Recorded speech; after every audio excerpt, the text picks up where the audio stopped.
Shalom saudara-saudara, kita bersyukur kita boleh bertemu kembali dalam PA Online GKA Immanuel Malang.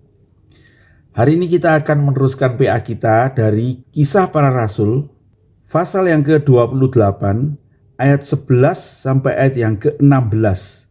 Paulus tiba di Roma. 3 bulan kemudian kami berangkat dari situ, naik ke sebuah kapal dari Alexandria yang selama musim dingin berlabuh di pulau itu. Kapal itu memakai lambang Dioskuri. Kami singgah di Sirakusa dan tinggal di situ 3 hari lamanya. Dari situ kami menyusur pantai lalu sampai ke Rhegium. Sehari kemudian bertiuplah angin selatan dan pada hari kedua sampailah kami di Puteoli. Di situ kami berjumpa dengan anggota-anggota jemaat dan atas undangan mereka kami tinggal 7 hari bersama-sama mereka. Sesudah itu kami berangkat ke Roma. Saudara-saudara yang di sana telah mendengar tentang hal ihwal kami dan mereka datang menjumpai kami sampai ke Forum Appius dan Tres Taberne. Ketika Paulus melihat mereka, ia mengucap syukur kepada Allah. Lalu kuatlah hatinya. Setelah kami tiba di Roma, Paulus diperbolehkan tinggal dalam rumah sendiri bersama-sama seorang prajurit yang mengawalnya. Berbahagia kita yang membaca firman Tuhan, menyimpan dalam hati kita dan berjalan dalam tuntunan kebenarannya. Mari kita berdoa sebelum kita membahas firman Tuhan ini. Bapa yang di surga, terima kasih kami boleh meneruskan PA kami. Kami hari ini mau belajar bagaimana Paulus bertemu dengan jemaat di Roma. Kami bersyukur ya Tuhan karena kami melihat bagaimana kuasa-Mu dan Roh Kudus lah yang membangun jemaat-Mu. Sehingga ketika Paulus pertama kali mengunjungi kota Roma, sesungguhnya ada orang-orang percaya yang sudah membangun jemaat Tuhan di kota-kota itu. Terima kasih Tuhan untuk firman-Mu dan tuntunlah kami untuk mengerti kebenarannya. Dalam nama Yesus Juru Selamat kami yang hidup, kami berdoa dan mohon tuntunan. Amin.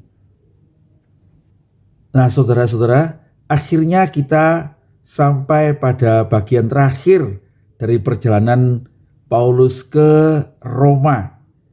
Hari ini kita membahas tentang Paulus yang tiba di kota Roma. Kita akan bahas 6 ayat yang pendek, tapi sungguhnya kita boleh belajar sesuatu di dalamnya. Saudara-saudara, dikatakan di dalam ayat yang ke-11. 3 bulan kemudian kami berangkat dari situ, naik sebuah kapal dari Alexandria. Nah saudara-saudara, dari situ itu kita ingat kemarin adalah dari pulau Malta. Jadi dari sini kita tahu bahwa Paulus itu tinggal di pulau Malta itu 3 bulan lamanya. Jadi tidak heran saudara-saudara, dia bisa mengajar, dia bisa memuridkan. Dan kalau saudara mengikuti PA yang lalu, kita tahu bahwa gubernur pulau Malta itu Publius kemudian menjadi orang Kristen, bahkan kemudian menjadi seorang tokoh gereja, ya. Dia menjadi seorang uskup di sana. Paulus tidak pernah mengunjungi pulau Malta lagi, tetapi selama menantikan pelayaran berikutnya, selama musim dingin dia tinggal di pulau itu, dia sungguh memberitakan Injil dan membangun jemaat di sana. 3 bulan lamanya itu menunjukkan bahwa ia tinggal sampai kira-kira bulan Januari, Februari, ya, karena musim dingin itu kira-kira sampai Desember, Januari, dan kemudian barulah dia kemudian meneruskan perjalanan bersama-sama tentu dengan pengawalnya Julius dan orang-orang yang berangkat ke Roma yang lain, menumpang sebuah kapal yang katanya dari Alexandria, ya. Alexandria itu di Mesir, saudara-saudara. Kalau saudara melihat peta ini, saudara tahu bahwa itu dia Alexandria di sebelah bawah. Dan kapal dari Alexandria itu bersandar di Malta selama 3 bulan menunggu musim dingin lewat, dan kemudian mereka meneruskan perjalanan menuju ke Roma. Ya. Nah, menarik, Lukas mencatat bahwa kapal itu memakai lambang Dioskuri. Nah, saudara-saudara, Dioskuri ini adalah lambang yang merujuk pada dua bersaudara dalam mitologi Yunani, yaitu Castor dan Pollux, yang dianggap sebagai pelindung para pelaut. Ya, jadi di kapal-kapal dagang orang Romawi itu seringkali diberi lambang dewa-dewa ditempelkan di situ dengan harapan mereka akan melindungi mereka ketika mereka melintasi laut. Nah, saudara-saudara, kenapa kok Lukas mencatat bahwa kapal itu memakai lambang Dioskuri? Ya, saudara-saudara, yang pertama tentu ini menunjukkan betapa detailnya Lukas itu dalam mencatat sesuatu, ya. Berarti bahwa kapal yang mereka naiki itu bukan kapal yang gak jelas, tapi Lukas itu mengatakan bahwa kapal yang kami naiki itu adalah kapal Romawi yang dari Alexandria menuju Italia, dan di kapal itu ada lambang Dioskuri. Nah, kami naik kapal itu, ya. Yang kedua, Lukas barangkali mau mencatat bahwa orang-orang Romawi itu percaya pada Dioskuri ini dan meminta perlindungan kepada dewa-dewa itu. Nah, sementara Paulus sedang menjalankan misi Allah untuk bertemu dengan kaisar. Nah, ini menunjukkan, saudara, betapa seringkali iman kita kepada Tuhan itu bertemu juga dengan kepercayaan-kepercayaan yang lain. Kita bisa melakukan hal yang sama, menumpangi pesawat yang sama, berada di negara yang sama, begitu ya, dengan orang-orang yang percaya kepada yang lain. Tetapi sama sekali tidak menghalangi Paulus untuk tetap percaya kepada Tuhan. Dan dia bukan mempercayakan dirinya pada dewa-dewa yang lain, tapi dia mempercayakan dirinya kepada Tuhan Yesus Kristus yang mengutus dia, yang menyertai dia untuk bertemu dengan kaisar. Tetapi Paulus dan Lukas barangkali tidak mempermasalahkan kepercayaan-kepercayaan di sekitar mereka itu. Mereka tetap bersama-sama dengan orang-orang yang berbeda itu, dan dia menuju ke Roma. Barangkali ini menjadi gambaran sedikit buat kita, ya, bagaimana kita harus berinteraksi dengan lingkungan kita dengan cukup terbuka, tetapi dengan keyakinan yang penuh kepada Tuhan Yesus Kristus. Kemudian Lukas mencatat bahwa dengan menaiki kapal itulah kemudian mereka berlayar ke Roma. Mereka singgah di Sirakusa dan tinggal di situ selama 3 hari. Lalu kemudian mereka menyeberang ke Rhegium, dan Lukas mencatat di Rhegium itu bertiuplah angin dari selatan. Nah, arah mereka itu ke utara, saudara-saudara, ya. Jadi angin dari selatan itu adalah angin yang baik yang mendorong kapal itu untuk berlayar ke utara, ya. Mereka di Rhegium itu 2 hari, dan setelah 2 hari sampailah mereka di Puteoli. Nah, Puteoli ini sudah di benua Eropa, ya. Nah, menarik, saudara-saudara, di Puteoli ini kemudian mereka bertemu dengan saudara-saudara.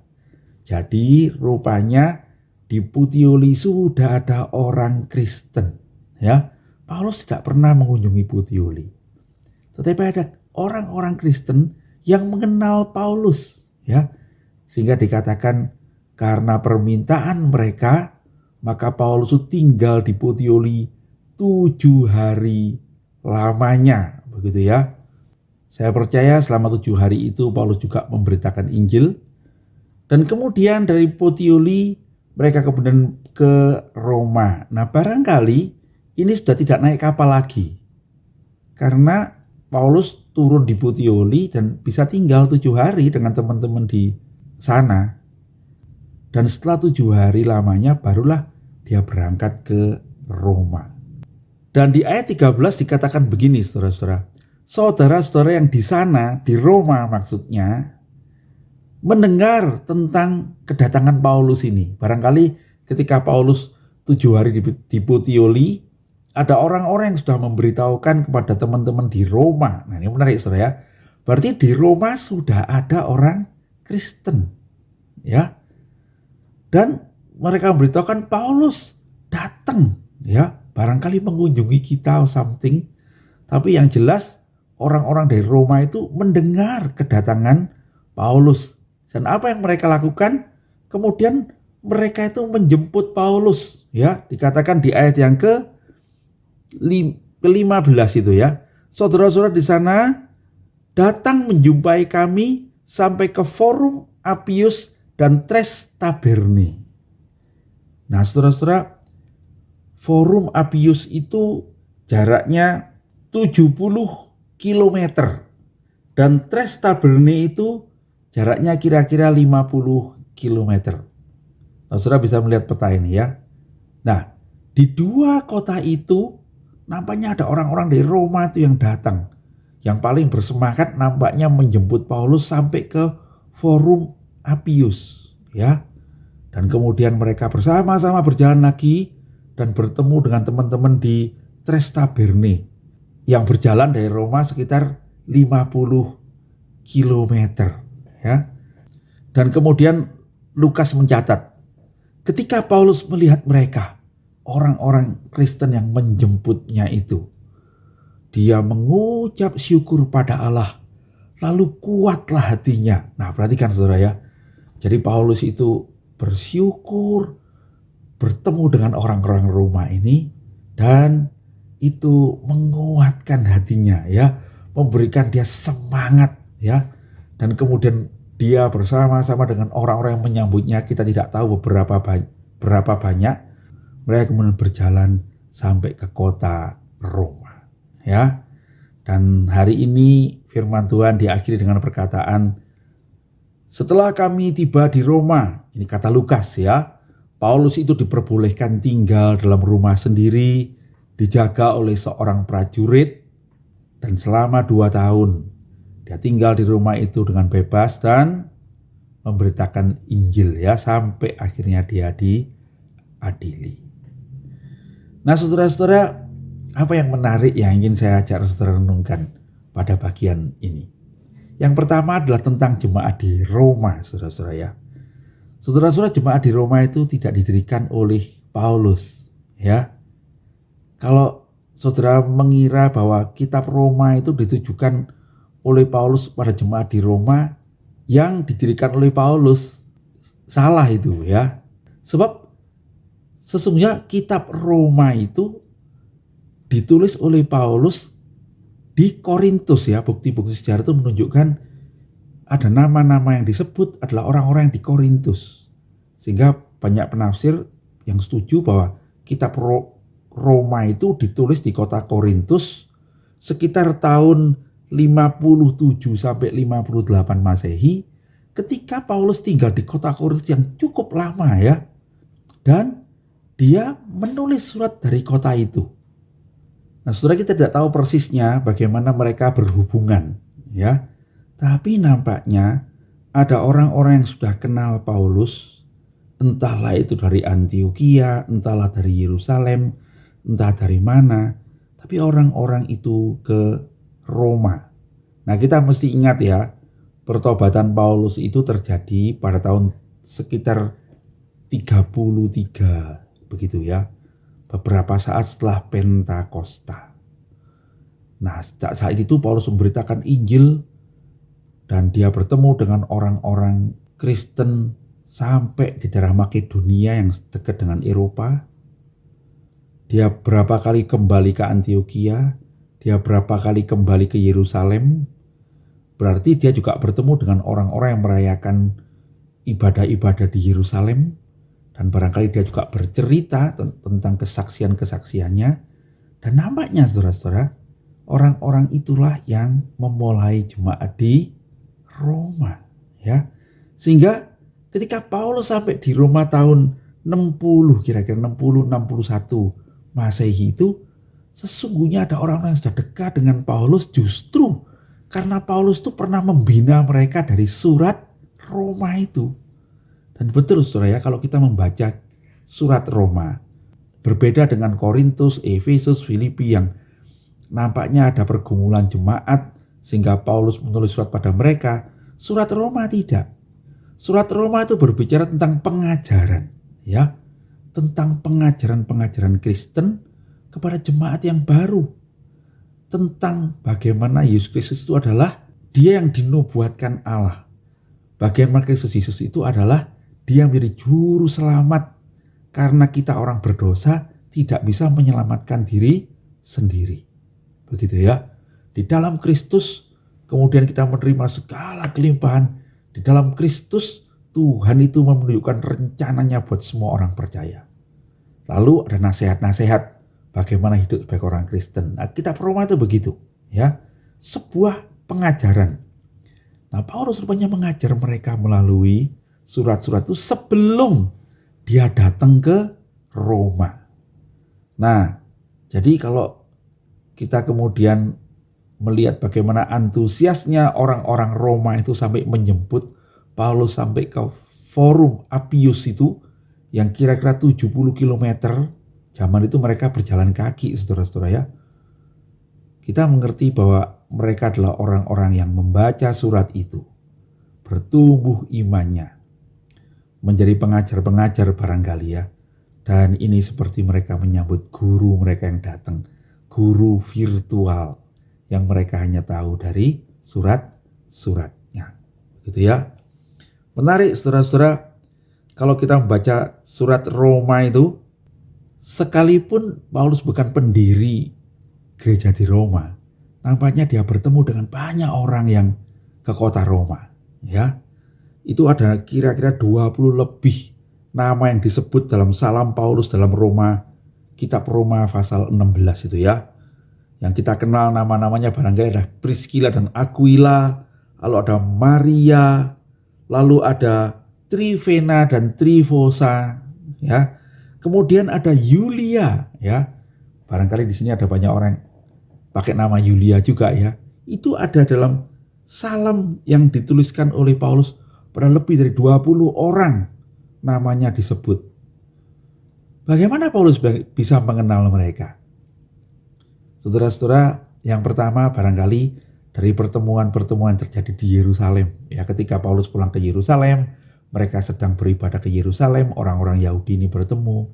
Mereka adalah orang-orang dari jemaat mula-mula, ya.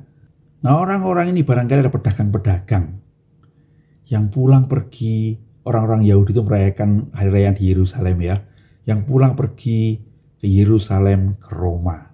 Sehingga Paulus menyampaikan salam kepada mereka dalam suratnya kepada jemaat di Roma itu ya.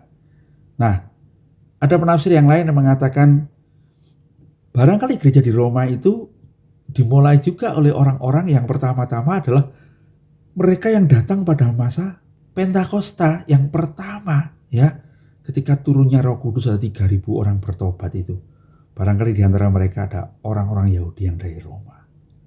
Mereka tinggal cukup lama di Yerusalem bersama rasul-rasul dan kemudian mereka kembali ke Roma.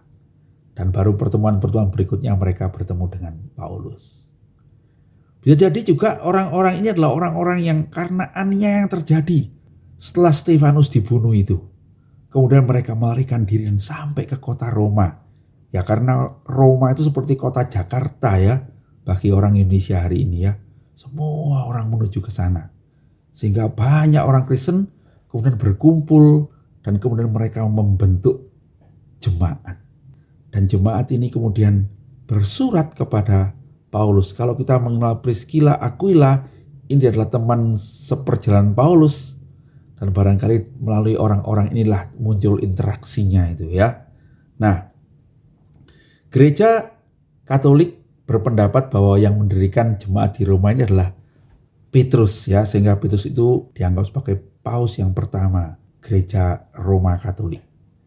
Sekalipun Alkitab tidak mencatat kisah tentang hal itu ya.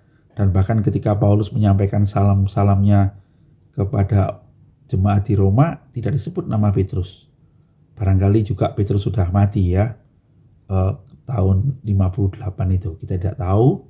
Tetapi hal ini juga menunjukkan bahwa bisa jadi sementara Paulus melayani di kota-kota yang dicatat oleh Lukas, karena Lukas ikut perjalanan Paulus, sesungguhnya Petrus juga pergi memberitakan Injil sampai ke Roma, bisa jadi ya. Seperti Thomas itu sampai ke India ya, dan rasul-rasul yang lain itu pergi memberitakan Injil, mati sebagai martir di kota-kota abad pertama itu. Sehingga dalam masa-masa sekitar 100 tahun yang pertama itu muncul ribuan gereja di kota-kota di Asia, di Eropa, dan di Afrika. Maka saudara-saudara, ini sekali lagi harus meyakinkan kita bahwa Roh Kuduslah yang membangun jemaatnya. Ya, bukan Rasul Paulus, barangkali bukan juga Rasul Petrus, tapi Roh Kudus itu membangunkan jemaatnya dari orang-orang yang hari ini disebut orang awam. Sebetulnya tidak ada orang awam, saudara-saudara ya. Semua orang yang percaya pada Yesus waktu itu menjadi murid-murid Yesus. Apa itu menjadi murid Yesus? Itu orang-orang yang sungguh-sungguh percaya Yesus. Orang-orang yang menjadikan Yesus itu sebagai Tuhan mereka, sehingga mereka hidup mentaati ajaran-ajarannya. Menjadikan Yesus teladan mereka. Mereka mengingat bagaimana Yesus hidup dan mereka mau belajar hidup seperti Yesus. Menjadikan Yesus itu tujuan hidup mereka, sehingga hidup mereka bukannya untuk kemuliaan mereka lagi, kesenangan mereka lagi, tapi mereka membawa hidup mereka untuk bekerja keras bagi Tuhan. Bahkan kalau kita membaca surat Paulus pada jemaat di Roma yang ditulisnya sebelum dia datang ke Roma ini, disebutnya ada orang-orang yang bekerja keras bersama dengan aku, bahkan menyerahkan nyawanya bagi Tuhan. Saudara-saudara, saya berdoa demikian jugalah gereja akan bertumbuh, bukan karena hamba-hamba Tuhan, tetapi karena semua jemaat menjadi murid-murid Tuhan, ya, orang-orang yang sungguh-sungguh belajar firman Tuhan, percaya pada Tuhan, melayani Tuhan dengan sukacita, memikirkan upah yang di sorga, dan memakai semua yang kita punya di dunia ini untuk melayani Tuhan, memuliakan namanya, memberitakan Injil, menyelamatkan jiwa-jiwa. Saudara-saudara, saya berdoa kita semua menjadi murid-murid Yesus itu. Dan itulah jemaat yang di Roma. Karena saudara tahu, seperti Paulus dikuatkan hatinya ketika melihat saudara-saudara itu yang menyambut dia. Saya percaya ya, saya dan rekan-rekan hamba Tuhan yang pernah melayani barangkali di GKI Immanuel atau gereja-gereja saudara, kalau melihat saudara bertumbuh, suatu hari barangkali kami ke kota yang lain, atau suatu hari kami karena usia menjadi tua, tapi kami boleh bersyukur, dikuatkan imannya. Kalau melihat apa? Kalau saudara-saudara itu bertumbuh menjadi murid-murid Tuhan Yesus oleh pertolongan Roh Kudus. Gereja akan bertumbuh jika setiap orang berjuang untuk memuliakan nama Tuhan, mengasihi Juru Selamat Yesus Kristus Tuhan kita yang lebih dahulu mengasihi kita. Tuhan kiranya menolong kita. Mari kita berdoa. Terima kasih Tuhan, kami boleh belajar dari firman-Mu, bagaimana kami harus mengandalkan Engkau dalam perjalanan pelayanan gereja-Mu. Dan kami berdoa Tuhan, seperti Engkau berkarya pada jemaat yang mula-mula itu. Bekerjalah di tengah-tengah umat-Mu Tuhan. Kami percaya Kau akan terus bekerja. Engkau akan membangkitkan murid-murid-Mu.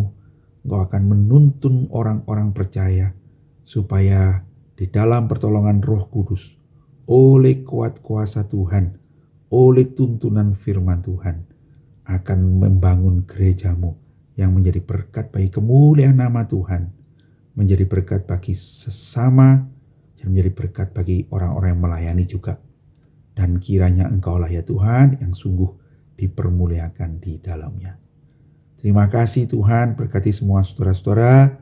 Di dalam Yesus Juru Selamat kami yang hidup kami berdoa. Amin. Demikian PA kita hari ini saudara-saudara. Nanti hari Selasa kita boleh bertemu jam 6 sore untuk mendiskusikannya dalam Zoom meeting GKI Immanuel Malang. Tuhan Yesus memberkati.